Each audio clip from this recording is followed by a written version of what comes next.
Shtazania dëmton dhom, dëmton dhe flok. Shumë kanë thënë mu pak në shtazaninë e parë. Në shtazaninë e parë nuk kam pas flok të dëmtume, ka pa vazhdu pak rënje, po dihet me çka kam ndalu. Ndërsa dhom nuk i kam ni hiç, i kam pas krejt okej. Ndërsa në shtazaninë e dytë, prap me flok nuk kam ni asisen. Kurse dhom kanë filluar dhe kanë shumë ndjeshmëri. Përpisën flokën fakt në shtazani, unë nuk kam ni asnjë lloj problemi. Më ka vazhdu rënje në shtazaninë e parë dhe kam ndalu direkt. Rënje e kam ndalu me këtë shampull, më ka ndalu direkt rënja, por do më thonë më pat vazhdu një rënje të mirëshme, sa thash çfarë është null, më dhe më ndaloj direkt. Në shtazaninë e parë kam pas shumë zgjatje floksh, por jo sa në shtazaninë e dytë, do më thonë në shtazaninë e dytë kam nejtë për e tankon dhe zgjatje ekstreme shumë madhe. Kam përdor për zgjatjen e flokëve dhe në fakt më ka rezultuar me super sukses. Edhe pse nuk janë as pak bukura më u pa. Që i kena janë këto flokë të reja, që siç e shihni, jam mush plot, as pjastra nuk i ul. Dhe janë fali sa shampos biotin protein dhe fal shampos së zgjatjes flokëve. Plot me flokë të reja.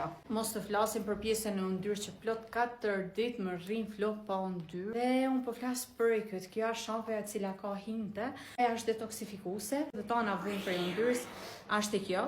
Plot 3 ose 4 ditë ju alen flok pa yndyrë, pak të mu 4 ditë mi len 100%. Ban shumë vite që nuk kam zbokt heq 0. Kjo është fal kësaj, do më thonë, është për djemë dhe për vajza deep cleaning, ju pastron krejt skalpin. Ka në rezultate i keni të mua pikmegi, pra asë dhe një gjë nuk është gënjeshtër në këto që jam të ju thonë.